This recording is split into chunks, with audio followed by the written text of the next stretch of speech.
Wack 100 has been pretty honest about his plans on exposing and ruining the life of Terrence Gangsta Williams, which is Birdman's brother. Wack is currently on social media looking for the last piece to his puzzle before he can really expose Terrence Gangsta Williams. And that last piece is this man right here. He needs help getting in connection with this particular man because he claims this man holds the information that he needs to expose and ruin the life of Terrence Gangsta Williams. Before the video even gets started, I want to put y'all onto the best money play right now on the internet called Free Cash. These folks is literally paying you to play video games, bro. Like little mini games like this, you hop on your phone, you play them, and you get paid to play it, bro. It's 100% trackable, transparent. You see exactly how much you're making as you play it. If somebody is willing to pay you to play video games, you probably want to play it because you don't know how long it's going to last. Scan my QR code or click the link in my description to download the app and get started. The situation with Wack 100 and Gangsta actually started earlier this week on Vlad TV. So Hassan Campbell and a couple of other dudes, they have a podcast on Vlad. Now, they were discussing the streets and various things in regards to the streets when Gangsta Williams came up, and Hassan Campbell revealed information about Gangsta. The conversation that led into Hassan Campbell exposing Gangsta actually started with them talking about some pretty disturbing things. One of the dudes on like the platform, he stated that if he went on a drill with his friend and his friend got shot, he would kick his friend out the wheel to die on the side of the road. Yo, just some horrific, nasty street dude stuff that they say on these platforms because they think it sounds cool. Hold up, China, let me ask you a question. We had a conversation earlier, seeing that we blowing this up, right? Yeah. Let me ask you a question. Go ahead. You said earlier, I swear. Leadjet Lenny ain't here. So I swear. Uncle Murdo. And Uncle Murdo, Hold up. Murdo over there. No, the Murdo over there. Hold up. Told you, yeah, yo, brr. Hold up. I swear to tell the truth, the whole truth, for nothing but the truth, Your Honor. The China Brim said, Go ahead, talk if about his it. man got shot and murdered in his car, he pushing him out on the road. Yeah, he's dead. He's like when you run over like I'm in the country, so sometimes I run over animals. What you call them, shit? That's disgusting. No, it ain't disgusting. If I'm in the streets, he's for the streets. I gotta ask That's you, how I feel. as an ex, Certain things just go beyond our conversation about the streets and gangbanging. It actually just gets down to you're either a good person or you're not, bro. Anybody who's comfortable saying on a podcast they will kick their brother, their homie, out the car to die on the sidewalk instead of doing everything in your power to try to save them, you're just a terrible human being. You're just a bad person, right? Just terrible, bro. Yo, if my homie gets shot in the car, I'm rushing him to the hospital. F the consequences. I want to make every attempt, every measure possible to save my homie's life. That's what I want to do. He continues to try to explain himself out this whole. Shout out to his partners. I think the dude on the right name was Harlem TV and Hassan Campbell. They called him out on it, bro. I think the dude Harlem called him, a piece of what. So in order to try to explain himself, he brings up Terrence Gangsta Williams and says that what he has done is very similar to Terrence Gangsta Williams telling on the dead. And then once he brings up Terrence Gangsta Williams, that's when Hassan Campbell went scorched earth. bro, I'm What I supposed to do? Man, I'm not kicking my man's out the way. I'm going to jail. I gotta. So where you gonna kick him out at? I'm getting my man to kick him out. Yo, I'm listen. not thinking about listen. that. Let's not. Yo, you're listen, disgusting. Listen. This is some dirty blood. Listen. No. I gotta be honest. Listen. That dirty Brooklyn blood. You shit. wanna know This something, is the Harlem? shit that You goes a on in New Harlem. York. Let me say this, Finish right? up trying to say, hey, we get our song. Go Let ahead. me say this, right? If you in the streets and you putting in work, you already know. It's just like telling on your man that's dead. If I'm dead and my man got a body that I committed, you know what I'm saying? Or he locked up for that? Yeah. It ain't telling if I'm dead and he placing that body on me. I'm gone or he gone or whatever. It ain't telling. Oh, so you agree with somebody actually dying and you saying, no, he did it? What's the guy that's from Cash Money? Cash Money. What's his name? what's Anybody the know brother his name? What's the brother names? Somebody knows? Monster. No, the brother that the snitched guy they on the saying dead that's- man. Gangster. Yeah, Gangster. I got his Gangsta paperwork. Williams. I Gangsta got his Williams. paperwork. All right, Gangster. Shout out to Oh, Gangsta Williams. absolutely. Gangsta Williams. No, absolutely Why not. is you hating? He snitched. No, He because told. Oh my God. I got the paperwork. It's crazy. Yo, Wack's influence on culture got to be studied, man. So those two dudes apparently got a relationship with Gangsta and they like Gangsta. Hassan don't like him. They, they just don't get along. But apparently Hassan issue with Gangsta isn't because he told on the dead. Hassan would tell them that, he got word or he got proof or he got paperwork that Gangsta didn't just tell on the dead, that Gangsta told on people in real life and live people. One particular incident that he would recall, Hassan would claim that he got proof that Gangsta told on this kid who looked up to him in prison.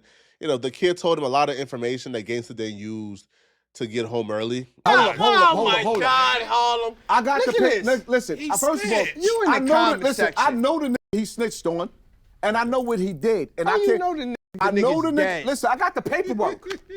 Oh my You're not God. listening. Go ahead. About Go to ahead. put you in the Let him comment. go. All right, go ahead. Listen, Go ahead.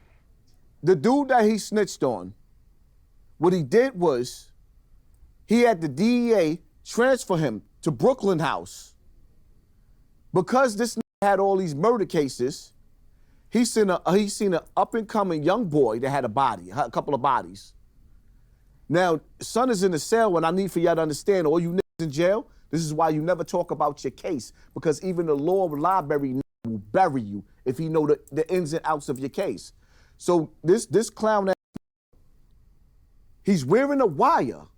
He got a district attorney wire. In the cell? In the cell, yes, it's in the paperwork. I didn't hear that. I I didn't hear listen, that. No, this is all. Yo, hey, That's look, new. I'm gonna be real. Listen, That's Yo, exclusive. Don't let Parental discretion nah. advised. I don't know nothing about this. Let him. This is when I realized that street dudes and normal people live in two different realities, because they're about to tell this story. And from this story, Gangsta looked like a superhero.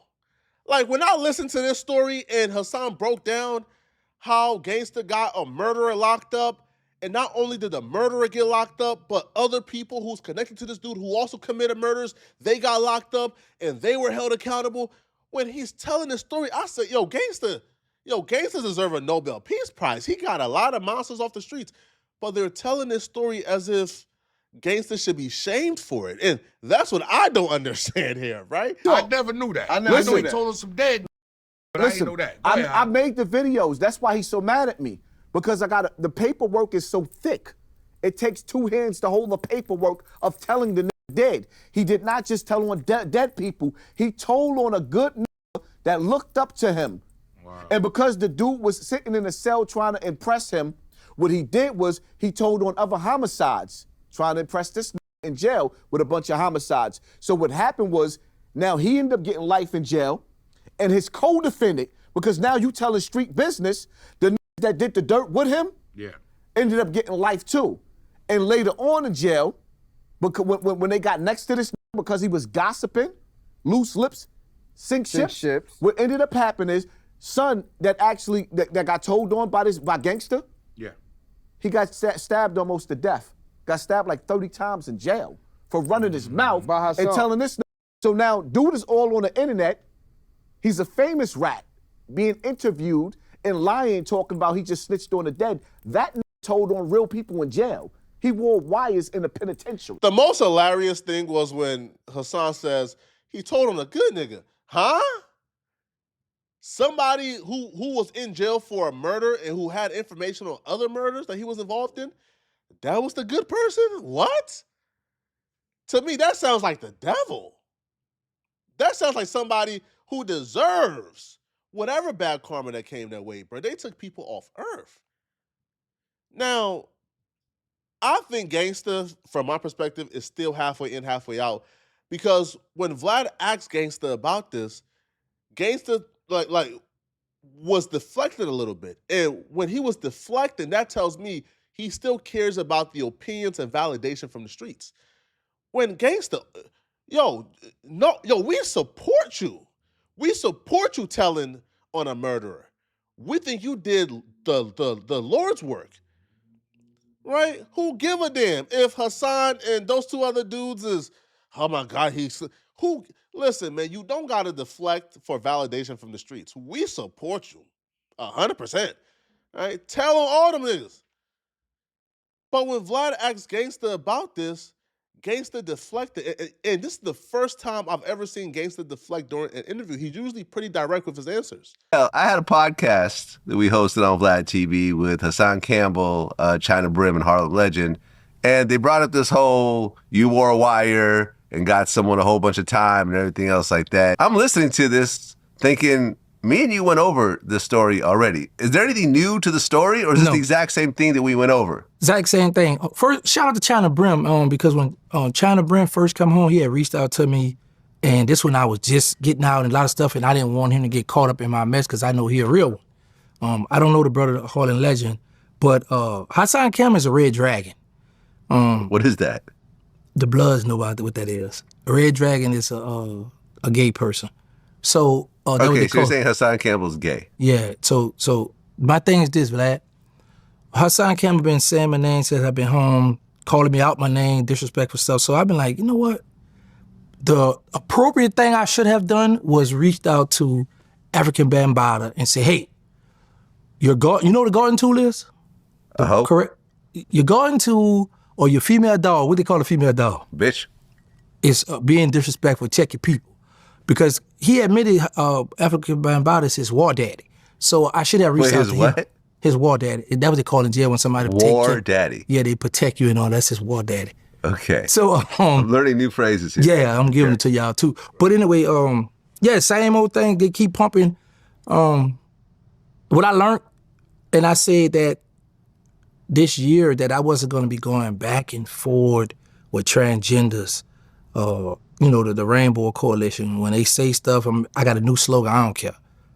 So I like it because people keep my name going. You gotta keep mine. I'm not a rapper. I'm not an entertainer. I've been home 4 years. When you gave me that chance, I took off with that and been doing fine. I've made $487,000 on social media, on YouTube, since I've been home. Almost $500,000. Right, man. Nice. So, congrats. I see you got more jewelry now? I got the one snitches get stitches. Oh. That's wait. That's what you got? The snitches get stitches. Man, okay.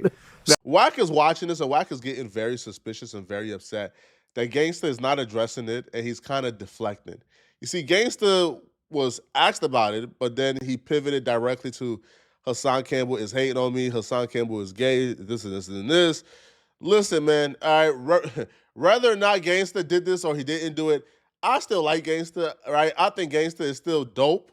Now, Wack is obviously from the streets, so Wack play by a different rule. So when Wack is listening to this, Wack is hearing from his perspective somebody who might have something to hide, and Wack is interested in exposing it. So Wack takes to his Instagram to let it be known that he's on Gangsta Williams' tail, he's planning on exposing him, and he only has one piece left, which is the identity of this particular guy. He's looking for this dude right here because he believes that this dude would have all the answers and he can come forward and validate the paperwork they have, right? Because the paperwork is one thing.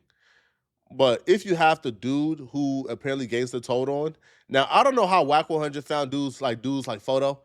Like, I don't know how Wack got some type of like exposer spies or something. Because thinking about it, how did you even find his picture?